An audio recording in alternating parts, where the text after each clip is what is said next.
Ciao a tutti e benvenuti ancora una volta su Cosmesi Doc. Oggi parleremo di uno degli argomenti più intriganti nel marketing della cosmetica, ovvero le strategie di pricing. La domanda ricorrente è: come si determina il prezzo di un prodotto cosmetico? Ve lo dico io, ma come al solito prima, sigla.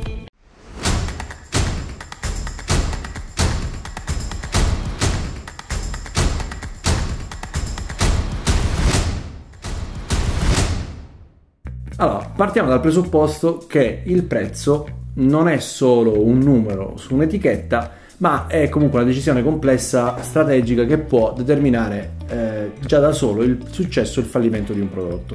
In particolare nel settore cosmetico, dove le percezioni e il valore attribuito dai consumatori possono variare enormemente, stabilire il prezzo giusto è cruciale e non è mai un compito facile. Vediamo quali sono i fattori che possono contribuire alla determinazione di un prezzo. Il fattore numero 1: i costi. Iniziamo con i costi. La base di ogni strategia di pricing è capire quanto ci costa realizzare il prodotto. Questo può includere i costi di produzione, che a loro volta comprendono il costo formula, quindi il costo delle materie prime per realizzare una formula, il costo del packaging, la ricerca e sviluppo, eventuali costi logistici, di magazzino, di stoccaggio, eccetera, ma anche costi indiretti come il marketing o costi di distribuzione, eccetera. Prima di andare avanti, se vi piacciono questi contenuti che parlano di marketing e business nel beauty, lasciate un like e iscrivetevi al canale per rimanere sempre aggiornati.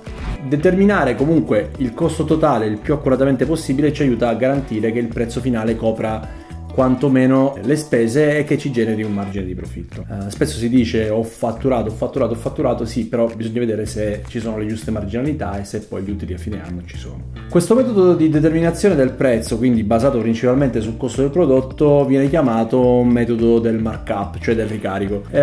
Consiste quindi nell'aggiungere al prezzo del prodotto finito un ricarico per arrivare poi al prezzo di vendita. In linea con questo metodo c'è appunto il metodo basato sul break-even point, cioè il punto di pareggio. Ormai il punto di pareggio non si dice più in Italia, però comunque sì, il break-even point. Questo identifica la combinazione di prezzo e volumi che sono necessari alla copertura di tutti i costi sostenuti. Generalmente si utilizza un business plan per farlo, ovviamente, dove si simulano differenti combinazioni di prezzo, differenti combinazioni di costi, volumi e anche appunto l'impatto che tutto questo ha sulla redditività e sui tempi di ritorno dell'investimento. Un altro fattore di determinazione del prezzo è il valore percepito. Fondamentale, il valore percepito forse è il più soggettivo ma anche il più importante. Il valore percepito non include soltanto la qualità fisica del prodotto, ma è qualcosa che va oltre e che riguarda l'impatto dell'immagine di marca e ad esempio anche del packaging stesso agli occhi del consumatore. Qui entrano in gioco tutte le attività di marketing, fra cui il branding, di cui ho parlato in un video precedente, qui avete anche il link per poterlo vedere,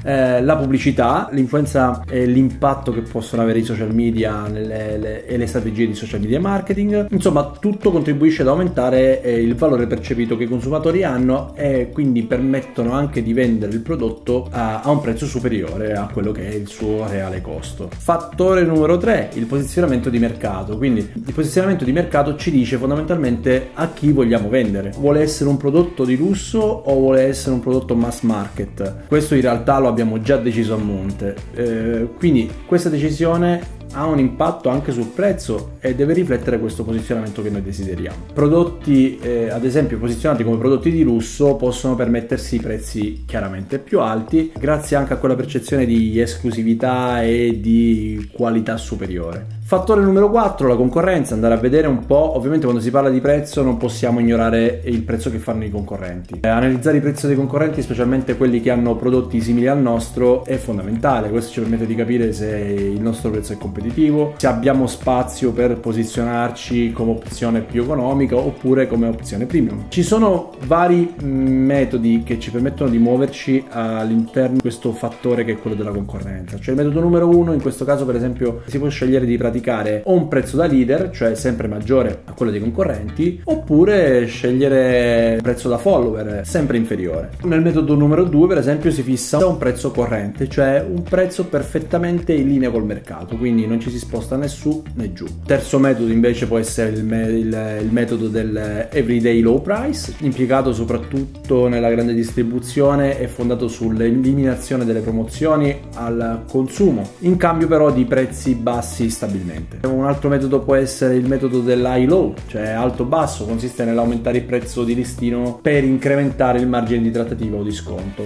Poi ci sono delle strategie di pricing adatte nella fase soprattutto di lancio, quindi una volta analizzato tutti i fattori che concorrono e contribuiscono alla determinazione del prezzo, possiamo considerare strategie di pricing focalizzate alla penetrazione del mercato, che possono prevedere per esempio un prezzo iniziale basso per attirare i clienti, oppure un altro metodo viene chiamato skimming, dove si inizia con un prezzo alto che poi va ad abbassarsi nel tempo. Ovviamente la scelta dipende dalle strategie di medio e lungo termine e dalla dinamica del mercato. Insomma, determinare il prezzo di un cosmetico richiede un equilibrio tra costi, valore percepito, posizionamento di mercato e concorrenza.